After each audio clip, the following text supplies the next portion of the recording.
Welcome to the next episode. I'm Daryl Brooks, your host. Co-host Andre McDaniel's not here today, but you know how it is, man. Family issues, things go like that. His daughter's being baptized. This is All-Star Weekend too. Plus, we always going to get down what we get down. Shout out to the family. Right now, I have in our office today one of my dearest friends, man, when I moved here to the ATL, Carlus Houston, as in Houston, Texas. But Los is in the building. Tell me how you feeling, man. Talk to me, man. I feel great, man. Like always. You know, I'm a good guy. Always in a good mood. Definitely, man. He got that deep voice. You know, he do that little quiet storm stuff. But like, man, come on, man. It ain't that type of quiet storm. You know what I'm saying? Come on, give me.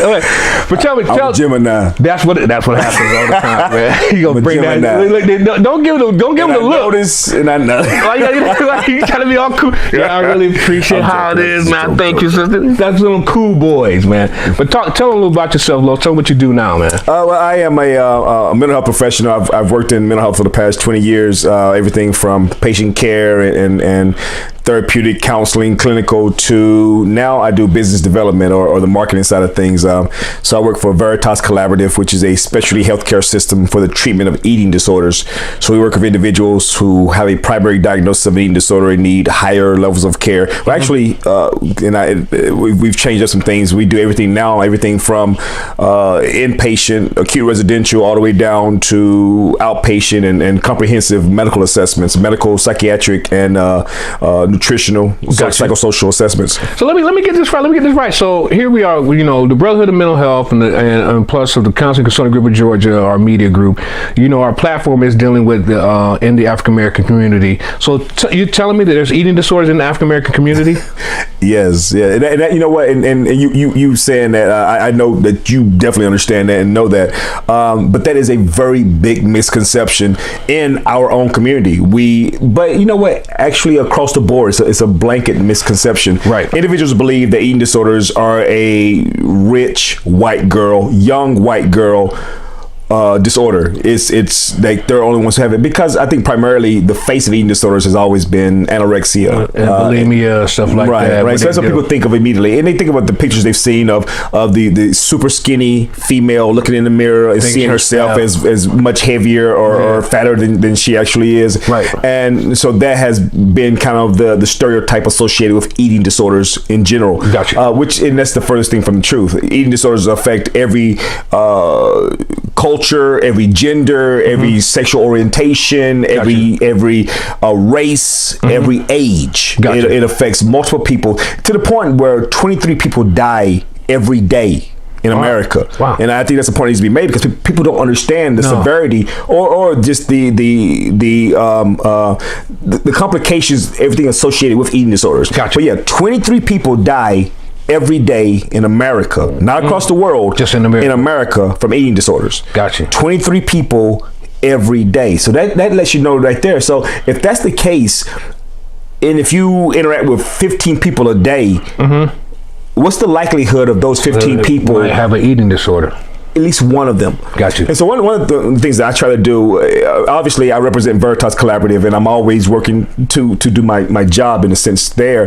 But also part of my job is advocacy and education. Right. So constantly talking with not just the general public, but primarily talking with therapeutic providers, medical providers, dietitians, even yoga and movement therapists and specialists, artistic directors, art therapists, ballet schools, physical, just several different disciplines and providers, helping them understand the possibility and the likelihood that they are possibly working with individuals who have eating disorders.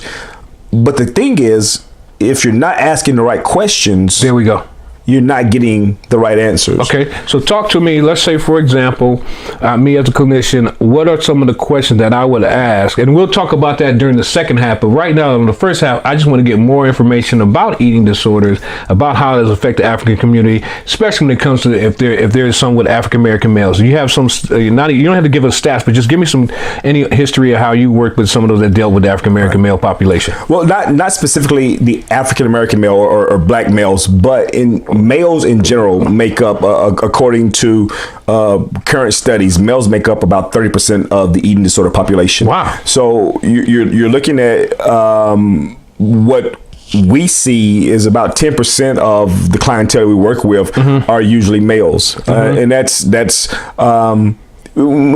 so whenever I look at studies and look at numbers, you have to remember research in general. You have to remember that these are individuals who are currently being treated and have presented themselves for treatment.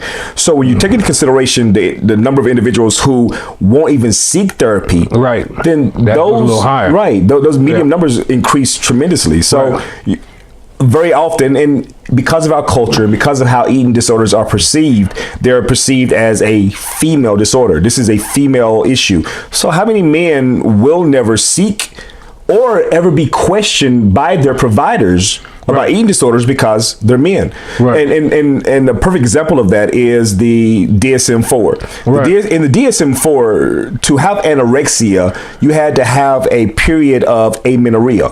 Amenorrhea is a loss of your cycle. It's when a female does not have her monthly cycle. So to have anorexia, you had to have amenorrhea. Which means you had to be a female. Which means you have to be a female.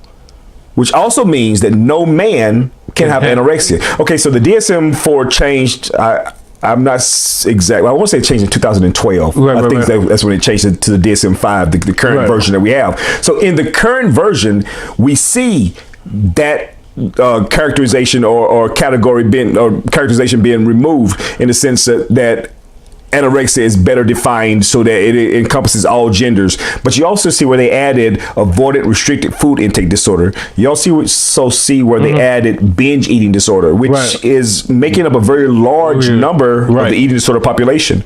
So for example, let me talk. So what would you see? What are some of the typical things that we would miss in males that you picked up when you've been start doing this? I think one of the things that, because it's perceived that any view on body image or weight or body checking, how food affects the body. Those are kind of things that are usually perceived to be female characteristics. And for a man to exhibit those characteristics or those behaviors may be looked at as he's being feminine or not really being a man. So a lot of men may not show that or express that because of that stereotype. But that's one of the things that men also look at their bodies. You know, we always think about women. We think about, am I fat? How do I look in this dress? You know, that's something we always get from women, and we always it's publicized in media and TV and things. But I mean, men, we look at ourselves. Also. I mean, like I said, there's a previous episode of me talking about I wanted to lose 20 pounds to get back into my athletic weight when I played collegiately. So you're saying that could also be considered part of an eating disorder? We had a situation where it was a young man who had cancer. Prior to acquire or being diagnosed with cancer, he was a little heavy. He was heavier, and he was diagnosed with cancer towards the end of the school year. He went the entire summer having chemo treatment, going through the hard part of cancer treatment. And in the process of that, he lost a lot of weight just going through the treatment and being better. Well, he fought and came out on top concerning the cancer, went back to school the following year, and received all these compliments, received all this, hey, great job, oh my God, you look great, look at you, you lost so much weight, look how great you look. Well, that experience, all of a sudden he's getting all these compliments, people are looking at him different, he's lost weight, people are talking about how good he looks, how good his clothes are fitting on him. That's a pretty appealing thing, you know, to be accepted by your peers and the people around you. Well, when he started gaining weight again, all of a sudden he was doing whatever he could to keep the weight off. So that for him was a trigger. That triggered his eating disorder behaviors and different things, wanting to keep that weight off. But then you also have a young man who may have eaten a French fry, who was eating some McDonald's Happy Meal when he was 7 years old and choked on a French fry. Because of him choking on that French fry, it was a traumatic experience for him. Now he has this mindset of, anytime I eat fried foods or French fries or anything, if I eat period, I'm gonna choke and die. Gotcha. So that creates for him the kind of the gatekeeper or the triggers concerning his eating disorder. So this is the thing I think is very important for people to understand. Is that eating disorders manifest in people's lives very differently, and it plays out very differently. Gotcha. So it's always an individualized situation. So Gotcha. you have to see what's going on. Sometimes there's trauma involved. Sometimes there's not. Sometimes it's about body image and weight.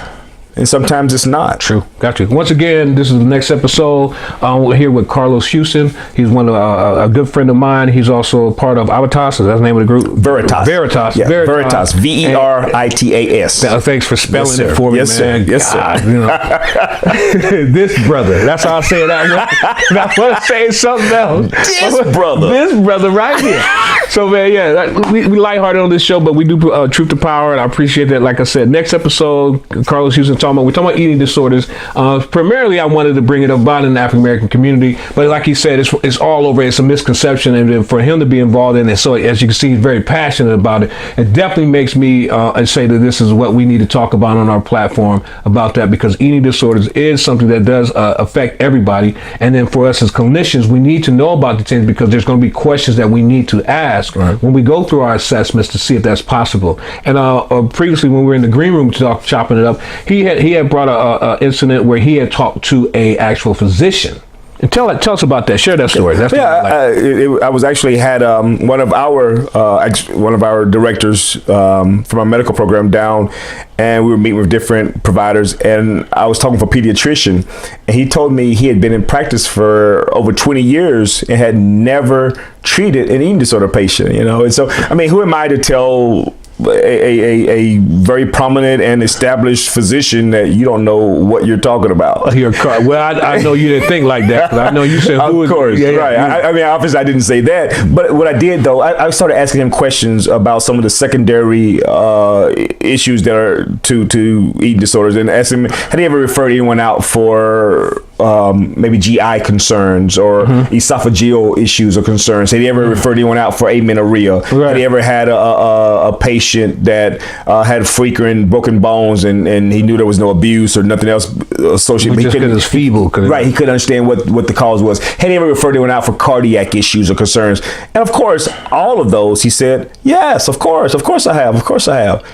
Well, all of those can be secondary to eating disorders. Got you.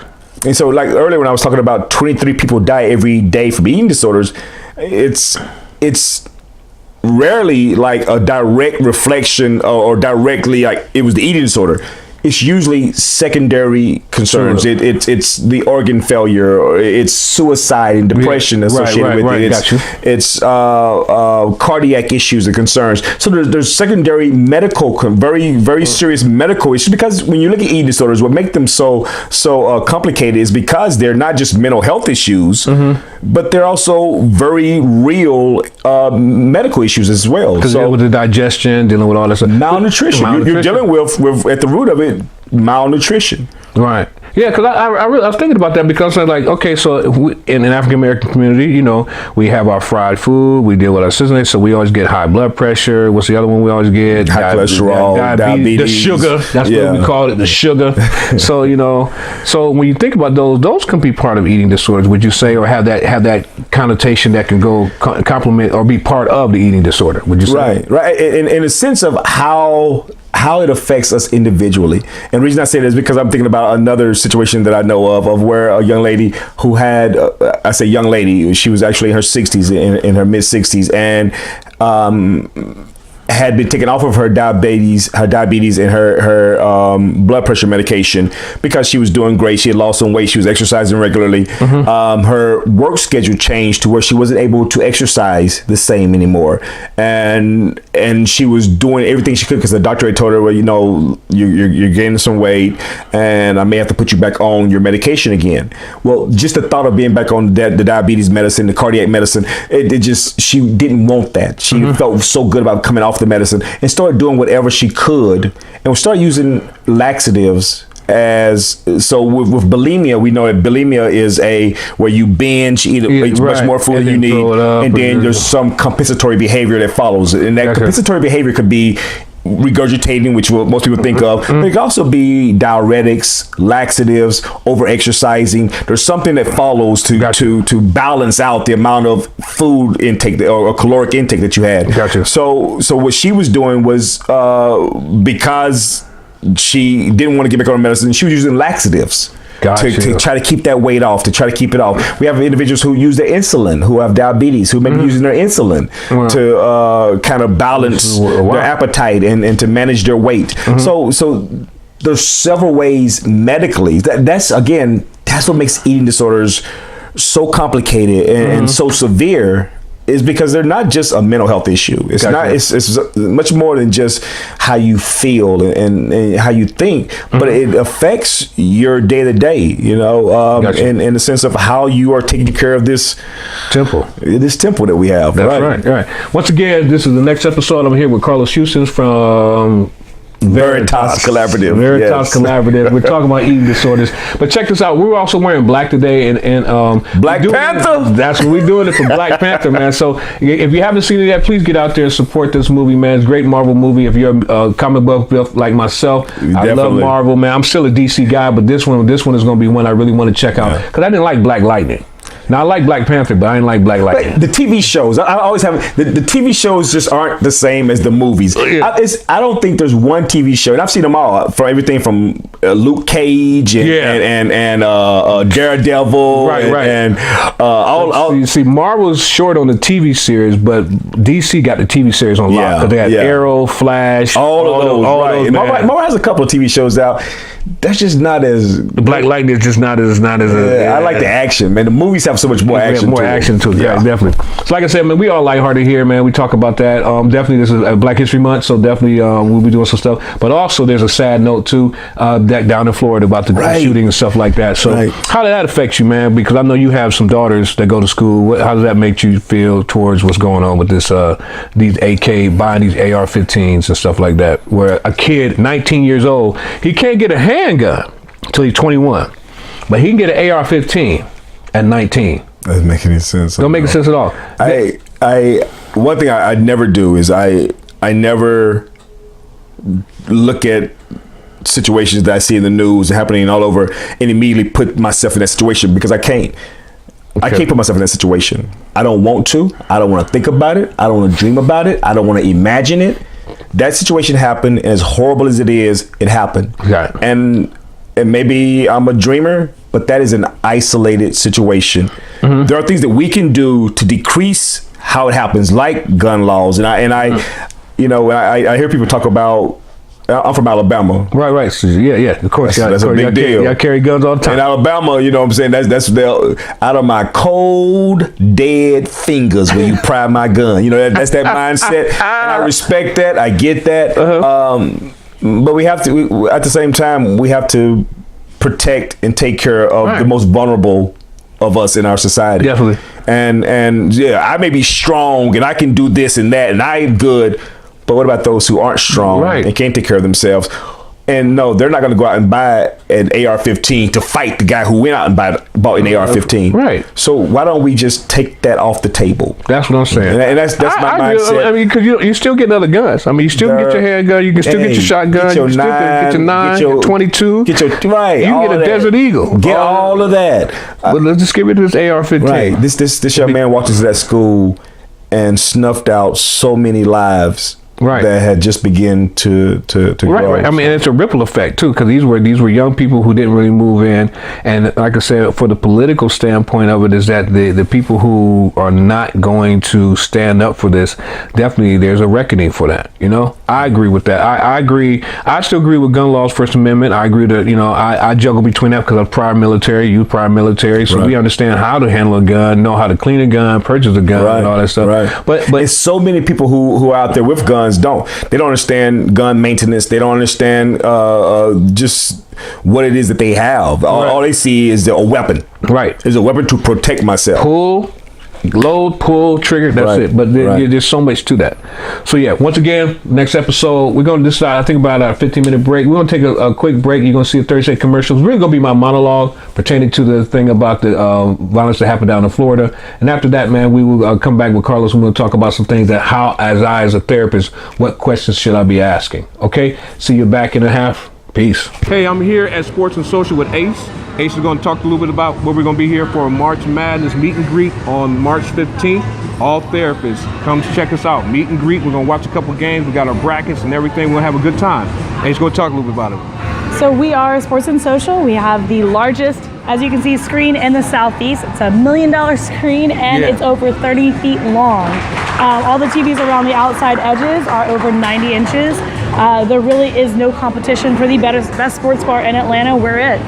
We do a lot of with fun with fogs and games and things like that throughout as well. We also have tournament style things where you can play ping pong or bubble hockey. You could even play Battleship and things like that at your table. Stuff. Get out of here. Battleship? Oh, shoot. So remember that. So check this out, man. Ace done a wonderful job. She's helping us out. So thank you for letting us come here for our event. Remember, March Madness Meet and Greet, May 15th, 12 to 2. Bring $20 because you're going to need to have that to get in. All right. See you. Peace. Hey, welcome back. We're out here with Carlus Houston from Veritas. I got it now. It took me about 14 times, but I got it now. Carlus Houston is a great dear friend of mine, man. We've known each other since, what, 2011? Will I say 2011? Yeah, man. It's been 2011. We worked together in the mental health field, and we made some changes there because at the hospital wanted us to look like orderlies, and we were like, nah, we ain't trying to be like that, man. We ain't gonna be wearing those ugly cream colored scrubs. We're here saving lives. Saving lives. Not so they change bedpans. Not so they trying to make us do. You know how they do that to get the brothers to do it. Yeah, go get the coconut. I ain't gonna. I'll let it ride from that. But right. The keyword is brothers. You ain't heard me say the other one yet. You know, I won't be saying that because this is a good YouTube channel. But but it has been said before, so it ain't gonna happen today. I'm being on my best behavior. You sure are. You sure are. Cause I am being on my best behavior. That's like a roll off the tongue, boy. If you know me, you know that I am. He also has a nice CD that's out, and I really appreciate spoken word and some rap into it. And what's it called? The CD is called Student of Life. It's spoken word poetry, but it's to tracks. So kind of some of them, it's based on the track. So if the track is more of a hip hop field, it has a hip hop sound to it. Yeah. Some are more pop, some are more R&B, some are more jazzy. Right. But and we're gonna probably air that on our outro, so you get to hear one of the songs I like off of the CD. It's very positive, very formative and I would like to say for those who want to get a check him out. I'm gonna let him do his. He gonna give me some information so I can put it on here. Check him out. Buy a CD, man. It's a good CD to have. It's a good thing to listen to because it's motivating, man. And we always want to support anybody that's in our field that's doing something, because like I said, we're not just therapists that want to sit behind a desk or sit in a chair and just get your feelings, but we get our grind on too. Right. And so for when he's doing what he's grinding, I'm definitely going to support him, man. He showed me a CD. I love it. So I'm definitely going to try to support it in a way that makes sure all of us get it because it's worth getting. All right, get this. Put it in. It's not even a stocking stuffer, man. It's something you can ride to, something you can listen to. That's why I created the CD. Honestly, and I put that on a couple of the pages. It's on Amazon. It's on iTunes. It's on Google Play Music. But that's what I put on there. I wanted to create something that you can ride to. So look, and you're in Atlanta, so when you're stuck in traffic on 285, right, 75, 85, so you might as well ride to this because this one. Well, then again, it'll probably get you more anger because he got some consciousness stuff in there to get the white man is, no, he ain't saying all that, but it ain't like that. It ain't like that. In a way, no, it ain't like that. But you'll love it. It's a combination of it's student of life, so it just deals with things that we deal with in life. I would say that all people deal with, but as a black man, it's just definitely things that I, as a black man, experience. Love, life, family, mental health. There's and I talk about death also. Family, death. I talk about mental health, my own personal mental health. I talk about that in there. So share with us about that, man. Talk about mental health. No, I just pick because I don't want to get into the third dude. Let me lay on the couch. It all started when I was 12. Sitting to the clown. And that's what hey, so talk to me. Okay, me as a therapist, what are some of the key questions that I would need to say when I'm talking to someone to notify or identify possible eating disorder? And then how would what do I do in that after that? Do I refer them to your facility, or how would I get those type of things? Because I think this is very key for us as clinicians, that we need to know more about the eating disorder. Because like I said, there's books that we read, but I think we get it from a guy from Carlus, who's very passionate in this, who knows about it, who goes around, lives and breathes and eats this and read this. He's going to give us some of the good nuggets that we need to know. We can add these questions in there as well. Once we have those questions in there, that then give us a better holistic approach to treat and help out. Plus, I like the conversation we had, like I said, back in the green, he was saying how we as clinicians need not to be in this silo. We need to begin to utilize our release of information to share and begin to work with the dietitians, work with the doctors, the medical doctors, right, to help this client or our patient to become better holistically, and not just saying that, oh, we're just going to deal with mental health, but the mental health affects the body affects the mind, so it's both it's synonymous. So we have to work that together. So go ahead, show me what kind of questions should we have in our assessment. What you think that we need to have for that? I mean, that's very good question, and very good point that you're making. Because, and I'm saying it because I've had therapists tell me that they have worked with patients for 5 years, concerning other issues that they have. The patient came in, started seeing the therapist for whatever the root issue was at the time. Right. And they've been working with this patient for this amount of time for whatever the concern is. And then only to learn, like 5 years later, after the patient had to be admitted to the hospital, that they had an eating disorder. Wow. And they've been working with them all this time and never knew it. And again, if you're not asking the right questions, right, you're not getting the right answers. So one of the things that we talk about at Veritas, the SCOFF questionnaire, SCOFF, SCOFF. SCOFF, okay. That's a great place to start. And it's a very root preliminary questionnaire. It's not comprehensive at all. So we can get that off of Google. We can Google search it, and exactly. So something that's accessible. So it's not that we need to be a licensed professional therapist. I give this primarily to my medical community, because therapists usually understand these questions, but I give it primarily to the medical community. But what it consists of is asking patients about their relationship with food and themselves, and asking not just the patient, but the client, but just the family in general. Okay. So, like, what is your relationship with food? Does the family eat dinner together, or does everybody eat in a separate room? Do you ever see them eat, or do they just tell you that they eat? Does anyone ever go straight to the bathroom after eating? Does anyone become overly stressed or anxious because they are unable to exercise? Gotcha. One day, let's say that's definitely me. So so let's say you run 3 miles every day 3 miles, right, and it's raining the day, it's storming, and you can't run. I think for a healthy individual, I'm disappointed. I can't run. This is what I want to do. I might try to do something else around the house, whatever, to make up for metabolism, it. But it's okay. Right. But does anyone become overly anxious, belligerent, mad? Because they aren't able to exercise. Does them exercising, and then what does exercise mean? What's your relationship? Are you exercising because you like to move?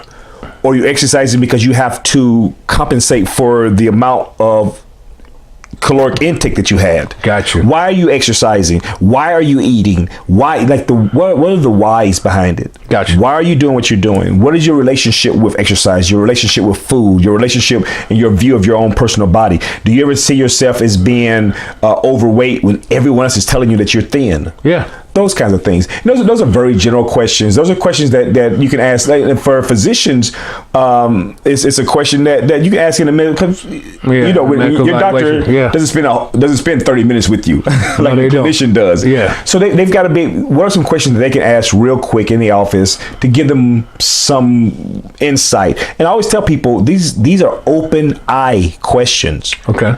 Because body language is everything. Right.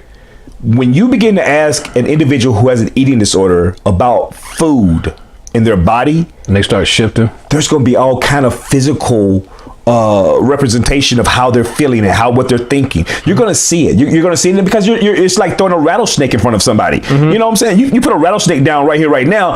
I guarantee you and I are going to move. Oh yeah. I mean, this thing going to rip off and right. If a rattlesnake came out of this plant right now, there's going to be a physical movement. Yeah, definitely. I mean, I'm out. For individuals with eating disorders, very often it's that serious. Their relationship with food and with their eating disorder is just that serious, in the sense that when you start talking about it, it's going to create so much discomfort that you're going to see it. So I always tell people, when you're asking these questions about food and relationship and body image, and so check the body. Always look at them. Okay. Look at your watch the nonverbal cues. Right, and not only theirs, but like especially if you have family involved. Gotcha. Everybody. What is the family relationship? What does food mean in the house? Gotcha.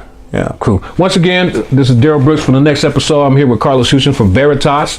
He is talking about eating disorders, and so on this, shared with us the general concepts of that. So if we have any other concerns or anything like that, just check us out on the YouTube channel. We'll be bringing that stuff up.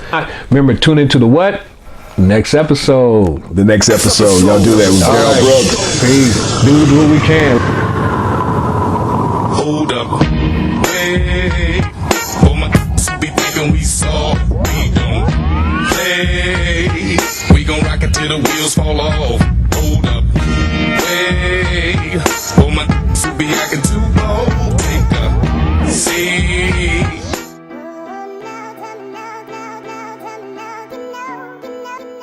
Let me ask you a question. Why do pictures from the day resemble pictures from the 60s? And is a black man's life worth the same in Maine as in Dixie? Fox News read that racism is dead. Sorry, you missed me, and thanks for the riddling, but that didn't fix me. Frustrated with feeling hated, my soul screams like a banshee. It's scary, seems there's no ease. My hypothesis is this is a genetic disease where each race is forced to live out its father's decrees. Where some white folk are at ease with blacks because we can't forget about hanging from trees and ongoing attacks. They talk about 49 traffic citations and a cigarette tax, as if that justifies police bullets and unarmed men's backs. Blacks are 3 times as likely to be killed by cops as a white.